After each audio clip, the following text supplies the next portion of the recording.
Bonjour, je me nomme Sidik. Je fais un master en sciences et technologies de la communication à l'Université libre de Bruxelles. Grâce au guide complet, j'ai suivi ma procédure jusqu'à l'obtention de mon visa. Comment entrer en possession de ces documents originaux lorsqu'on les a introduits auprès du service des équivalences? Donc ça, c'est la question que beaucoup de gens me posent le plus souvent parce que vous savez, pour établir l'équivalence de votre diplôme, généralement, il faut envoyer l'ensemble des documents originaux auprès du service des équivalences. Et après le traitement, donc, c'est tout un challenge pour pouvoir récupérer les originaux. Bonjour à tous et bienvenue sur ma chaîne. Donc, sur cette chaîne, je parle de la procédure à suivre pour venir poursuivre des études en Belgique. Si c'est la première fois que tu arrives par ici et que tu n'es pas encore abonné, n'hésite pas à le faire. Pourquoi pas de partager également la chaîne avec ceux-là qui sont susceptibles de s'intéresser aux études en Belgique. Dans cette vidéo, je dois vous expliquer comment est-ce que vous pouvez faire pour récupérer vos originaux ou alors vos documents, vos diplômes au service des équivalences. Si cette thématique t'intéresse, reste juste après le générique.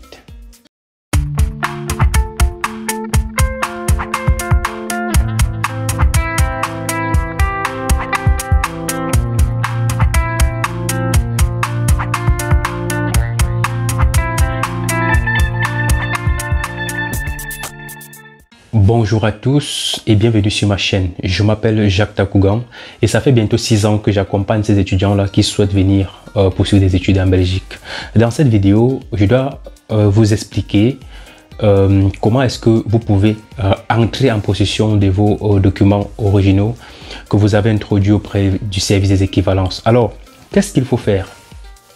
Lorsque vous avez introduit vos documents pour l'établissement de votre équivalence et que le traitement a déjà été terminé, vous pouvez alors introduire une demande de restitution des documents originaux. Donc, cette procédure concerne ceux-là qui ont introduit des documents originaux. Donc, si pour certains pays, vous avez introduit, on vous demande des copies certifiées conformes, rassurez-vous, sont des documents qu'on ne restitue pas. On ne restitue que des originaux tels que des diplômes de baccalauréat, ils sont relevés des notes, l'acte de naissance, parfois des relevés de notes de l'enseignement supérieur, etc. Donc, je disais, après le traitement de votre demande d'équivalence, il faut faire une lettre de restitution des originaux. Vous pouvez le faire soit vous-même, donc quand je dis vous-même, ça veut dire toi qui établit l'équivalence, ou alors une tierce personne. Donc cette tierce personne peut être la personne dont la procuration a été établie à son nom pour pouvoir suivre le dossier en Belgique. Donc c'est le cas généralement pour moi, pour ceux-là qui me confient l'établissement de leur équivalence. Une fois la lettre de restitution établie, il faut l'envoyer auprès du service des équivalences. Donc pour ceux qui me posent la question de savoir comment rédiger une lettre de restitution, je vous renvoie tout simplement à mon guide complet qui est tout simplement la procédure de A à Z. Et dans ce guide-là, j'explique de bout en bout ce qu'il faut faire, donc même comment rédiger une lettre de restitution. D'ailleurs, il y a même un modèle de demande de restitution dans le guide complet. Donc, entrez en possession du guide complet, tout simplement, vous qui voulez venir poursuivre des études en Belgique et qui ne maîtrisez pas les démarches à suivre. Donc, je disais, il faut, une fois que la lettre a été rédigée, il faut l'acheminer auprès du service des équivalences. Et dans cette lettre-là, il est important de préciser une adresse à laquelle le service des équivalences doit renvoyer vos originaux. Et le conseil que je peux donner, c'est il faut préciser une adresse soit en Belgique ou alors dans un pays de l'espace Schengen, dans un pays en Europe en tout cas.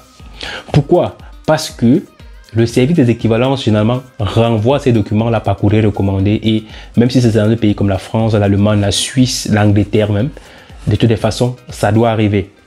L'erreur à ne surtout pas commettre, c'est de mettre une adresse, peut-être, je dirais, en Afrique, dans certains pays. Je prenais le cas du Cameroun. Ça, c'est l'erreur à ne pas commettre parce qu'on sait comment les services postaux fonctionnent là-bas. Donc, si tu mets une adresse du Cameroun, il est possible que soit tes originaux ne vont jamais arriver, pas parce que le service des équivalences n'a pas envoyé les originaux. Certes, ils ont envoyé, mais il peut arriver que dans la gestion des documents, de ce côté-là, soit tu dois payer tes documents, soit tu récupères tes documents dans un état vraiment inutilisable. Donc, et en ce moment, c'est ne que des regrets. Donc, il faut surtout pas faire cette erreur-là. À cause du Covid, la situation a été un peu plus délicate parce qu'il fallait toujours demander la restitution des originaux par courrier ou alors par la poste, tout simplement parce qu'on ne pouvait plus aller sur place. Même jusqu'à présent, on ne peut pas aller sur place pour déposer une nouvelle demande d'équivalence, mais on peut prendre rendez-vous pour aller récupérer des originaux. Donc ça, c'est une bonne nouvelle parce que depuis 2020, dès que la crise du Covid a commencé, on ne pouvait plus aller au service des équivalences. Il fallait tout faire par courrier.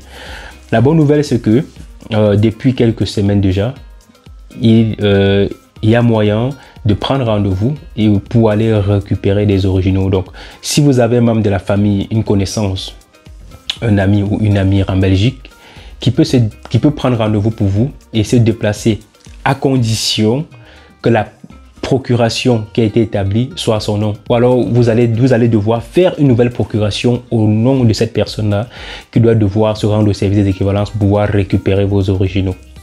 Donc, voilà un peu en gros comment ça se passe pour pouvoir entrer en possession de vos documents originaux.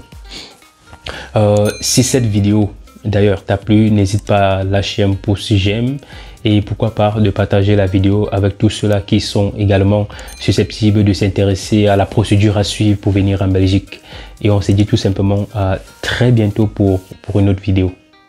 Bonjour, je me prénomme Laetitia, étudiante en marketing à la Haute École de Condorcet.